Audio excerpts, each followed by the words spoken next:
ఆ 1400 కోట్లు ఆంధ్ర కాంట్రాక్టర్లు ఇచ్చినవి కావా? బీఆర్ఎస్ ఖాతాలోకి క్విడ్ ప్రోకో ద్వారా వచ్చిన అవినీతి సొమ్ము అది.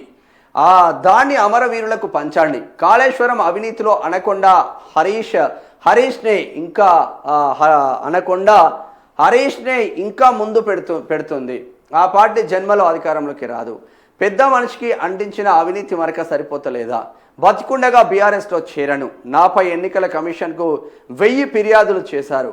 కేటీఆర్ హరీష్లను ఉద్దేశించి కవిత ఘాటు వ్యాఖ్యలు.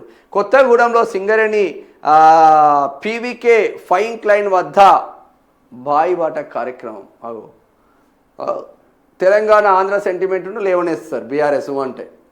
తెలంగాణ ఆంధ్ర సెంటిమెంట్ను లేవనేస్తారు అంటే 1400 కోట్ల క్విడ్ ప్రోకో జరిగిందంట. 1400 కోట్ల క్విడ్ ప్రోకో మొత్తం ఆంధ్ర కాంట్రాక్టర్లు ఇచ్చినాయంట. తెల్లారు లేస్తే మళ్ళీ యూట్యూబ్ ఛానల్ పెట్టుకొని గింత రవంత దొరికినా చాలు. ఎస్పి బాలసుబ్రహ్మణ్యం ఎట్లా పెడతారు? రోషయ్య విగ్రహం పెడుతున్నారట కోదాడులో, అది కూడా అడ్డుకోండి. దాన్ని ఒక 10 రోజులు, దీన్ని ఒక 10 రోజులు.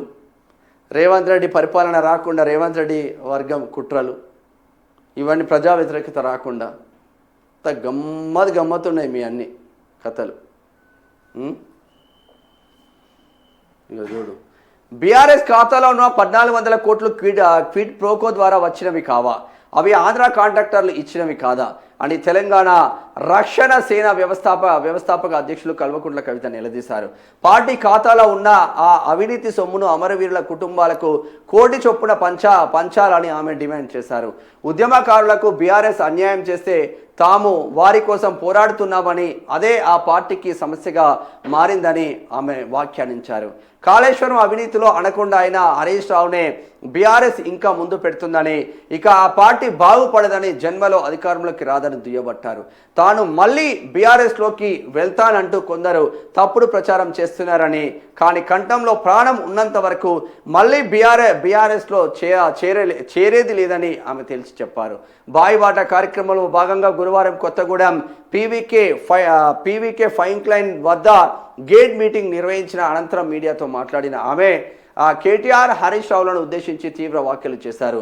బీఆర్ఎస్ పార్టీని జోడెద్దుల్లాగా నడపాల్సిన వాళ్ళు ఇద్దరు కూడా దున్నపోతుల్లాగా ప్రజల సమస్యలను మర్చిపోయి అడ్డగోలుగా మాట్లాడుతున్నారని గట్టిగానే అరుచుకుందా.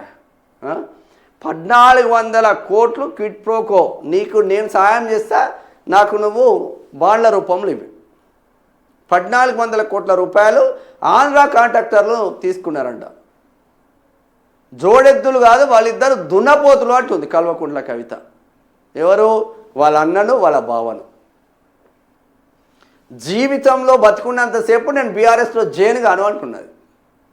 చూద్దాం దేడ్ తల్లి పోషమ్మ కూడా ఈ దేనికైతే అదైందని.